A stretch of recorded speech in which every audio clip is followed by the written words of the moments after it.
नमस्ते दोस्तों, आज हम बात करेंगे एक ऐसे देश की जहां डेमोक्रेसी अभी खतरे में है। जी हाँ, टर्की। टर्की वही देश है जो कहता था कि इंडिया में फ्रीडम ऑफ स्पीच नहीं है। पिछले एक हफ्ते से टर्की के सड़कों पर लाखों लोग प्रोटेस्ट कर रहे हैं। वजह है इस्तांबुल के मेयर एक्रम इमामोग्लू की अरेस्ट, जो प्रेसिडेंट अर्दोगन के सबसे बड़े राइवल है। ये प्रोटेस्ट सिर्फ एक अरेस्ट के खिलाफ ही नहीं, ये एक बड़ी लड़ाई है डेमोक्रेसी और फ्रीडम के लिए। मैं हूँ शुभजीत और आप देख रहे हैं अनकवर रियलिटीज़, जहाँ हम करंट अफेयर्स जियोपॉलिटिक्स को हिंदी में समझते हैं। तो अगर आप यूपीएससी एस्पिरेंट हैं या ग्लोबल इवेंट्स में इंटरेस्ट रखते हैं तो मेरे इस चैनल को सब्सक्राइब कर ले, ताकि मैं आपके लिए ऐसे वीडियोस और ला पाऊँ। तो चलिए शुरू करते हैं। सबसे पहले हम आगे बढ़े, मैं चाहता हूँ आप थोड़ा टर्की के पॉलिटिकल लैंडस्केप को समझ लें। टर्की एक डेमोक्रेटिक रिपब्लिक है जिसका स्थापना 1923 में मुस्तफा केमल आतातुर्क ने किया था। आतातुर्क ने टर्की को एक सेकुलर मॉडर्न नेशन बनाया जहां रिलीजन और पॉलिटिक्स अलग रहे। लेकिन पिछले 20-25 सालों से टर्की के पॉलिटिकल सीन बदल गया है।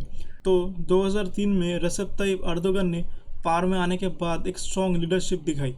पहले वो प्राइम मिनिस्टर थे और 2014 से प्रेसिडेंट है। उनके रूल में टर्की ने इकोनॉमिक ग्रोथ देखा, लेकिन साथ ही साथ उन पर ऑटोक्रेटिक होने का एलिगेशन भी लगता है।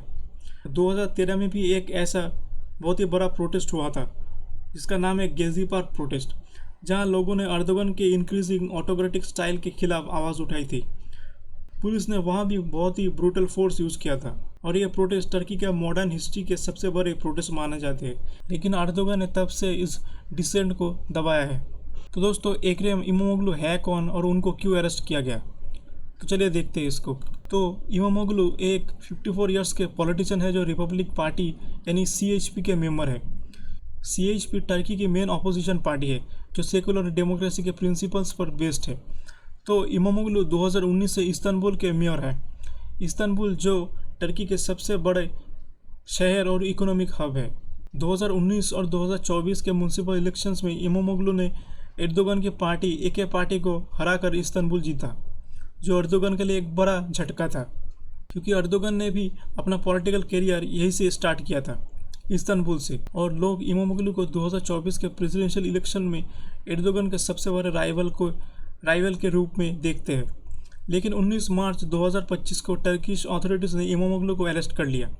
चार्जेस थे करप्शन और allegation ties to Kurdistan Workers Party यानी PKK, जो टर्की और उसके एलाइज के लिए एक टेररिस्ट ऑर्गेनाइजेशन है।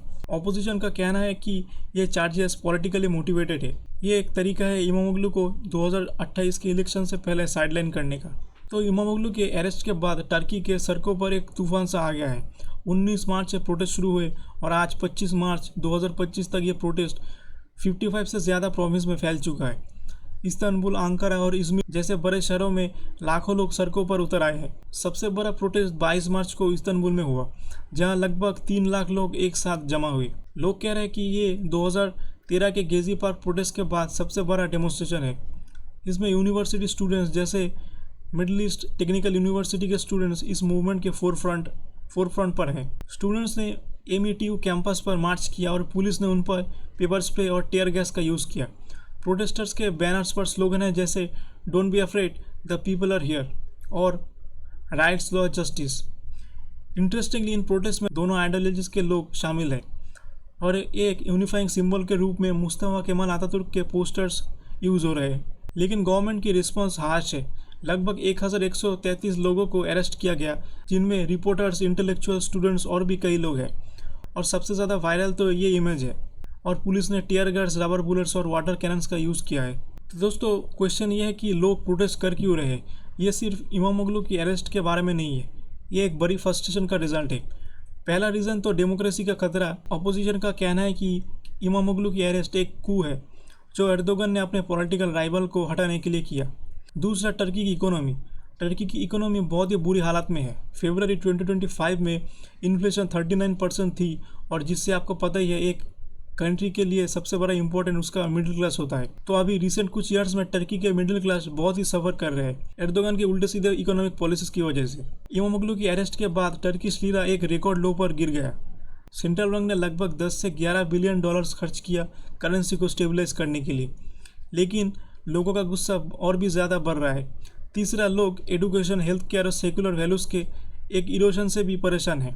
एर्दोगन के रूल में मीडिया और जुडिशरी पर कंट्रोल बहुत ही ज़्यादा बढ़ गया। मेन स्ट्रीम टर्किश मीडिया ने प्रोटेस्ट को कवर भी नहीं किया और सोशल मीडिया जैसे एक्स, यूट्यूब और इंस्टाग्राम पर बहुत ही रिस्ट्रिक्शन लगा दिया गया है। प्रोटेस्टर्स मांग कर रहे हैं कि इमामोग्लू को रिलीज़ किया जाए और एर्दोगन की ऑटोक्रेटिक पॉलिसीज ख़त्म होना चाहिए।